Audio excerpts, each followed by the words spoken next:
habits are, one of the phrases I'd like to use is that pretty much any of the results in your life are a lagging measure of your habits. Your brain is always developing habits. So it's happening whether you want it to happen or not. And the question is, can you take control of the process? I think that the more sustainable strategy, the more reliable strategy, is to scale it down to the first 2 minutes, focus on that, establish it, master the art of showing up, and then go from there. Need motivation? Watch a top 10 with Believe Nation. Top 10, I got a top 10. Got my motivation high for my top 10. Gotta learn from the wise women and men. All my life, like 9 to 9. For my top 10, top 10, 9 to 9. This one's for my top 10. Hey, it's Evan Carmichael, and I make these videos because chances are you are the most ambitious person in your circle, but you know you're capable of more. And you get that push by surrounding yourself with the best. So today, let's learn from one of the best, James Clear, and my take on his top 10 rules for success. Enjoy. Okay, let's kick it off with rule number 1. Prioritize long-term rewards. If you take a bad habit or an unhealthy habit like eating a donut or something, the immediate outcome is favorable. It's sugary, it's tasty, it's enjoyable in the moment. That's how it serves you. That's the reason why you repeat it. The ultimate outcome, if you repeat that every day for the next 3 months or year or whatever, is you end up gaining weight or you're less healthy or so on. For good habits, it's often the reverse, right? Like sometimes, the benefit of going to the gym in many people's eyes is the immediate outcome is unfavorable. Sweat, I have to work, it's effortful, it's hard, I need to sacrifice. I don't get to watch TV, I got to go there instead. So the immediate outcome is unfavorable. The ultimate outcome, if you repeat that habit for 2 months or a year or whatever, is you're fit and healthy. And this is one of the key challenges of building good habits and breaking bad ones, is figuring out ways to take the long-term consequences of your good habits or of your bad habits and pull them into the present moment. So you feel a little bit of the pain right now, so it serves you less. And to take the long-term rewards of your good habits and pull those into the present moment, so it feels good. And this is one reason why, it's great to choose, like, what's the best form of exercise? Well, maybe it's the one that you enjoy, because if it feels good in the moment, now it serves you and you have a reason to repeat it. Rule number 2, develop better solutions. Your brain is always developing habits. So it's happening whether you want it to happen or not. And the question is, can you take control of the process? And in a lot of ways, the fact that we have these mindless automatic behaviors, it's a pretty good system that evolution has designed. I mean, if you think about it from a very high level, as you go throughout life, you are facing problems. And some of those problems are big problems, and some of them are really small ones, like you need to tie your shoe. And your brain, whenever you come across a solution to the problem that you're facing and you repeat it again and again, your brain starts to automate that. So, you tie your shoe once and the first time it takes some effort and so on, but then you do it 50 or 100 or 200 times. And pretty soon you can tie your shoes while having a conversation or thinking about something else or whatever. And this is sort of the role that habits play in our lives, is that they are these mental shortcuts, these kind of automatic scripts that you can just play whenever the situation or the context is right. And they free up cognitive resources to focus your attention elsewhere. And so that's a really good system overall. We use it all day long without thinking about it. But occasionally it can serve us poorly because, so let's say you come home from work and you feel stressed and exhausted. And that's a problem that needs to have some kind of solution. So for one person, maybe they learn that if I play video games for an hour, I'm no longer stressed and exhausted. For another person, maybe they learn if I smoke a cigarette, I reduce stress. For a third person, maybe it's meditating for 10 minutes. For a fourth person, maybe they run for a half hour. And the point here is that different solutions can solve the same recurring problems throughout life. And so your original habit is not necessarily the optimal habit for solving whatever the situations are that you come across in your life, the problems that you face day in and day out. And so if you can, it becomes more about designing a better solution to those problems. And that's where my focus is like, all right, we're building habits anyway. How can we develop better solutions to the recurring problems in our life? Rule number 3, optimize. You can find examples of people who flip a switch and transform their lives or have an epiphany and do it overnight. But I think that it's rare. Yeah. I think that the more sustainable strategy, the more reliable strategy, is to scale it down to the first 2 minutes, focus on that, establish it, master the art of showing up, and then go from there. So really you should usually when people think about building better habits, they optimize for the finish line, right? It's like, how much weight do I need to lose? How much money do I need to make? When can I finish this book? It's all focused on the result. But I think instead, if you optimize for the starting line, make it as easy as possible to start, scale it down, organize your environment so that all that stuff is set up. This is another strategy for making it easy, which is that you can prime your environment to make the future action easier, right? Like if you chop up a bunch of vegetables and fruit on Sunday, it's now easier to have a healthy snack during the week. If you set your workout clothes out the night before, it's now easier to get into the workout the next day. But doing all that stuff to make it easy to show up, that is probably the more important piece early on. Rule number 4, find behaviors that serve you. In order to change behavior, design it in any meaningful way, you need to be aware of it first. But usually when people become aware of their habits or think about them, like you might smoke or bite your nails or something on autopilot. But then if you start to think about it, well, you feel guilty about it. You start to judge yourself. As soon as you start to judge yourself, then you're not in a great position to change, because what ends up happening a lot of the time, this has happened actually with a couple of campaigns that have tried to scare smokers into not smoking by showing them pictures of blackened lungs, or scare obese people into not eating as much by talking about the detriments of being overweight. What happens is people get really anxious and stressed. They feel guilty and worried, and then they resort to their preferred habit for dealing with that, which means they end up smoking more or eating more or whatever. Mm-hmm. So, yes, I think there is a benefit to looking at it in an unemotional, forensic way. Mm-hmm. And one way to do that is to say there are no good or bad habits. There are just behaviors that serve you in a particular way, and the goal is to try to find a behavior that serves you in a better way. Also, if you want to have more self-confidence and self-belief, I've designed a special free training to help you get it, where every day for the next 254 days, I will send you a link to an unlisted video to your email to every day shift your confidence and self-belief forward. The science says it can take up to 254 days of consecutive action to make a habit stick. And I want you to get the habit of self-confidence and self-belief. The link to join absolutely for free is in the description below. You can outwork anybody, no matter how badass they are. Self-discipline comes from the self. It comes from you. If you are trying to make high-level decisions, focus on time-consuming, high-priority projects. Rule number 5, restructure your environment. I'll give you an example of a good habit and a bad habit. So for good habits, you want the physical environment to make it obvious and easy for you to do the behavior.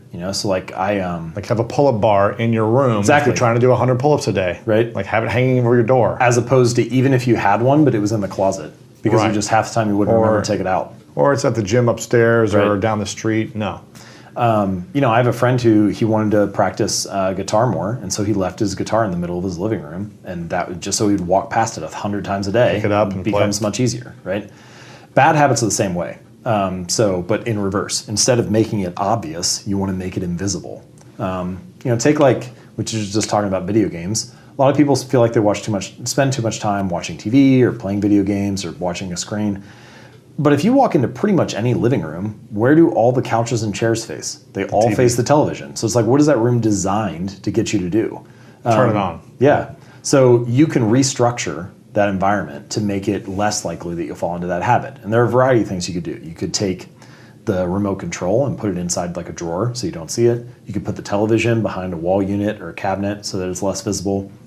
But you could also increase the friction with the task. So you could unplug your TV after each use and only plug it back in if you can say the name of the show that you want to watch. So you can't mindlessly pull up Netflix and just find something. Or you could take the batteries out of the remote control so that it's an extra 5 to 10 seconds to turn it on. Maybe that's enough time to be like, do I really want to watch something right now? Or am I just doing this mindlessly? Yeah. If you really wanted to be extreme, don't have the TV. Yes, you could get rid of the TV entirely or take it off the wall and put it in the closet and only take it out when you really want to watch something. Rule number 6, build keystone habits. Is there such thing as, central habits that can help to shift and transform other aspects of your life? Because that's something that I've noticed a little bit, where if I start eating better, or if I start going to the gym every day, it's almost like a domino or ripple effect where these other habits start to pick up naturally because I'm starting to feel better. So, like, because I've been going to the gym 5 days a week. So now when I come home, I don't feel like binging out on junk food. I feel like eating better food. Or if I wake up early, is that something you've noticed in your research? Yeah, sure. So there are two ways to answer this question. So the first way is what you're describing is sometimes called a keystone habit. And the idea is you do one thing and it like ripples into other areas of your life. And so for me, it's exercise. Like if I go to the gym, then I get the benefits of exercise, but I also tend to eat better.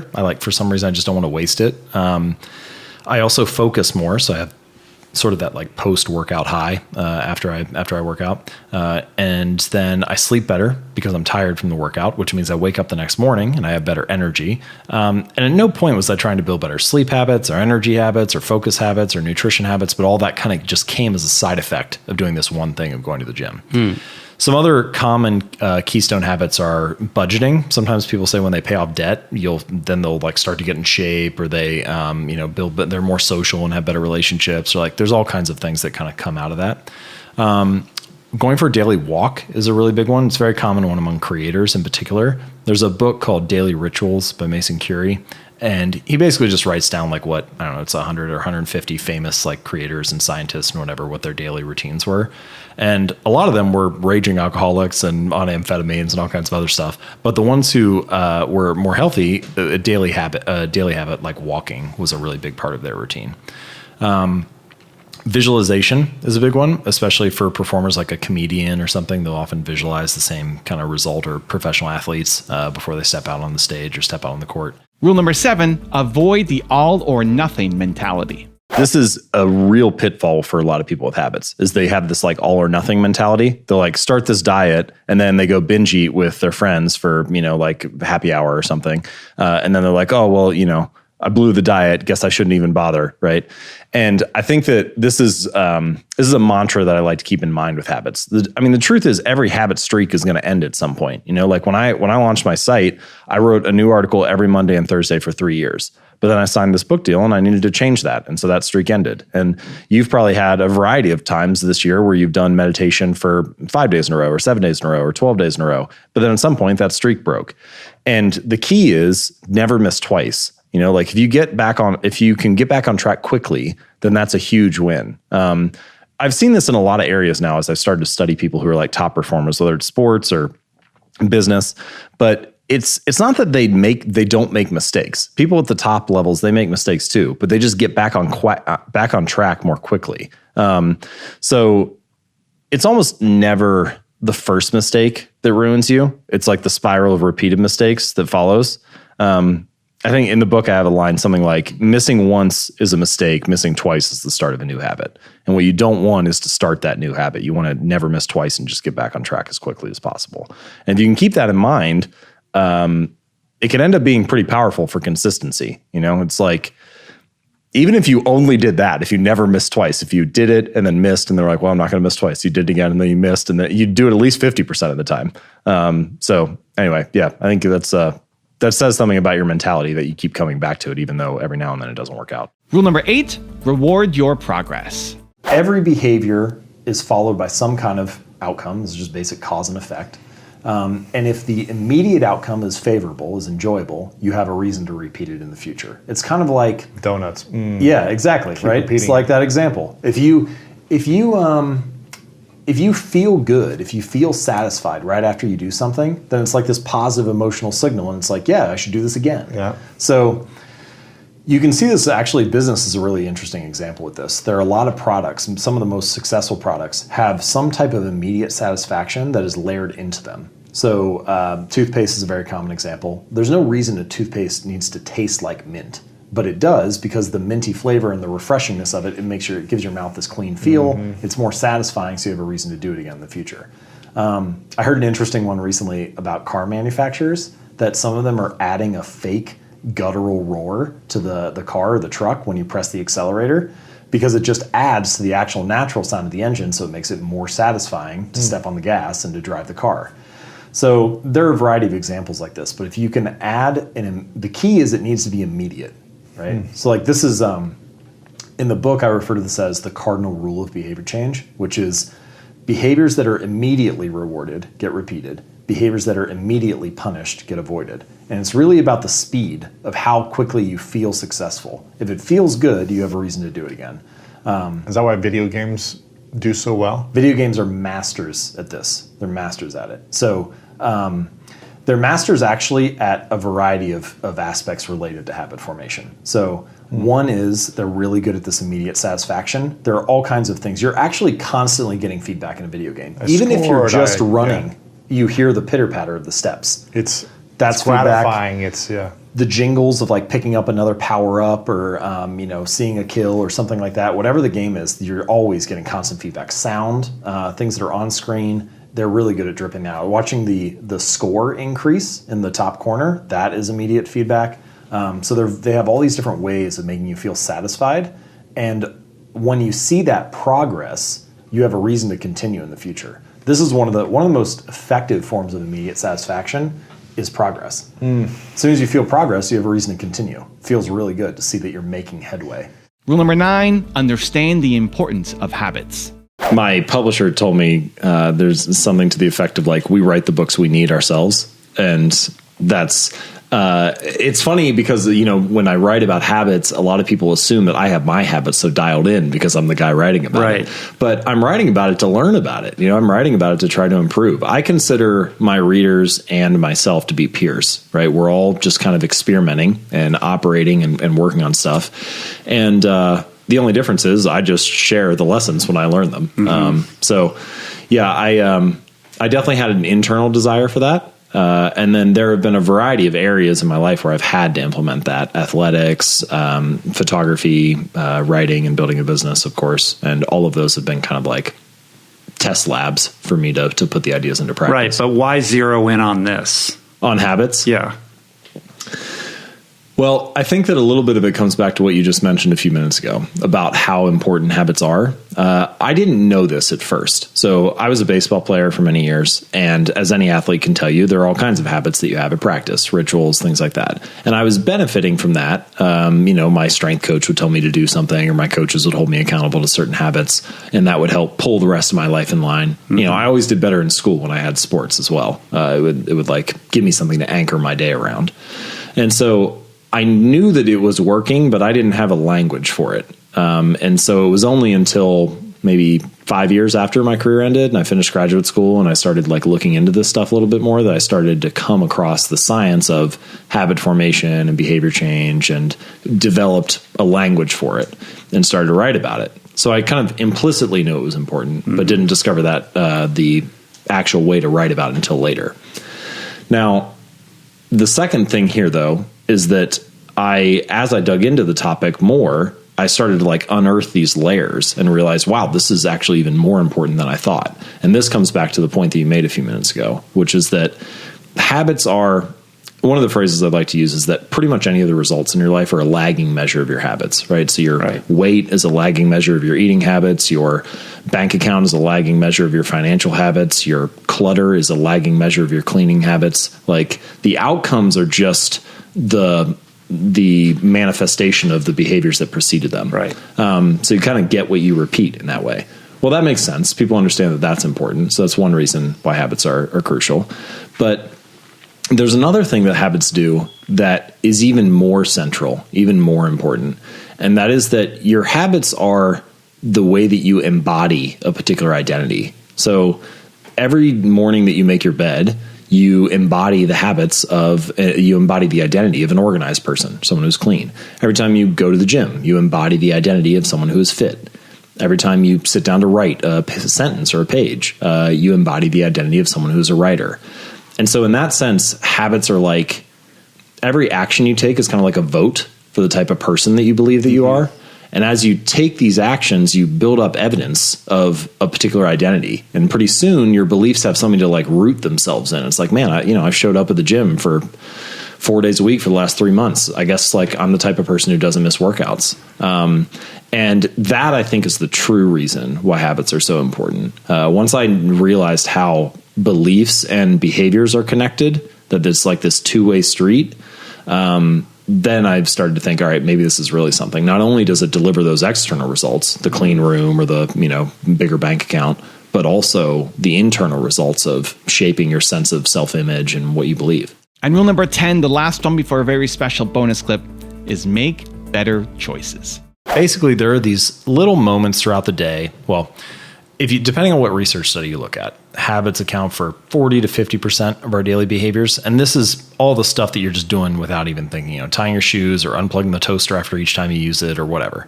But the true influence of your habits is even greater than that, because in many ways, habits are kind of like a fork in the road. They're like an entrance ramp on the highway. So you do something mindlessly, like you pull your phone out of your pocket and you don't even think about it. It takes 5 seconds.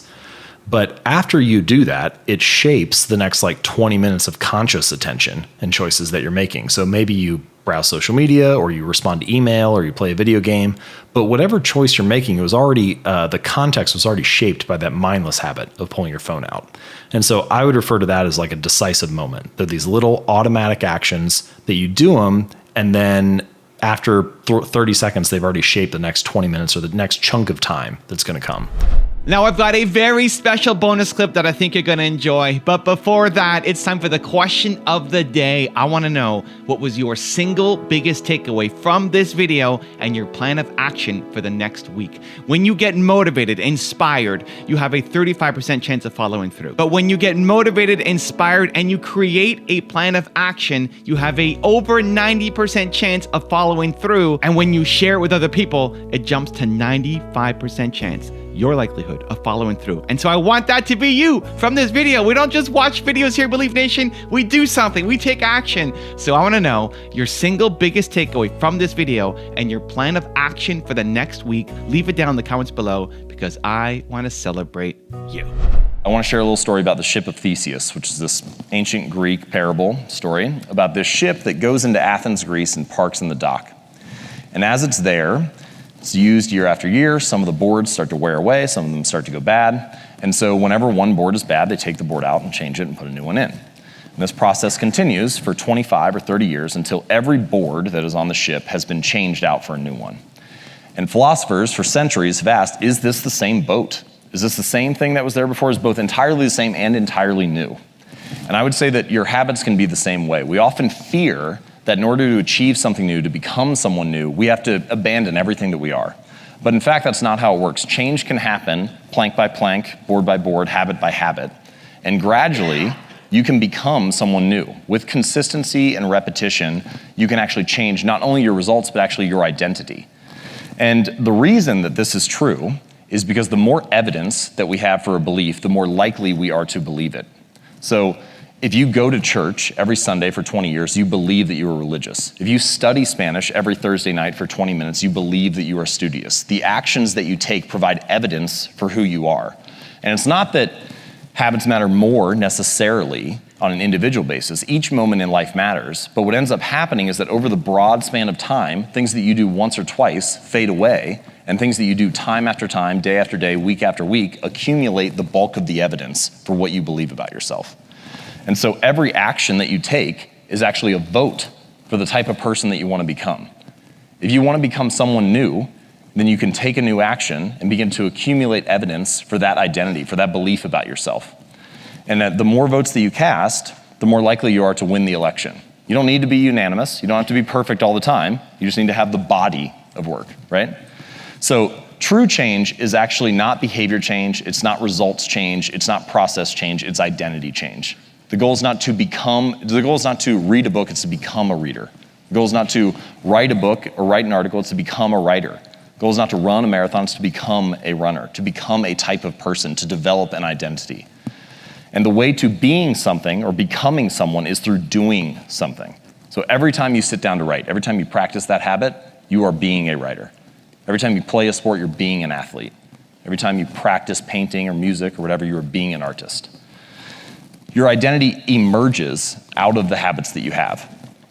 And so here's the secret to this talk. It's not just about getting you to make small changes. It's not just about putting a book on your pillow or putting an apple on the counter. It's actually about getting you to believe something new about yourself, something possible about yourself. And habits are not only the method through which we achieve external measures of success, like losing weight or earning more money or meditating and reducing stress. They are also the path through which we achieve internal change and actually become someone new. They're the path through which we forge the identity that we have, the deepest beliefs we have about ourselves, our sense of self. And so if you can change your habits, you can change your life.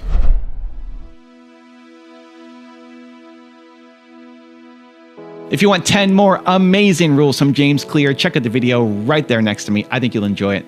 Continue to believe, and I'll see you there. Even when you know you should start small, it's still really easy to start too big. So, say you want to get in shape and you're like, all right, I want to run a couple days a week, but I know I should start small, so I'll only run for 15 minutes.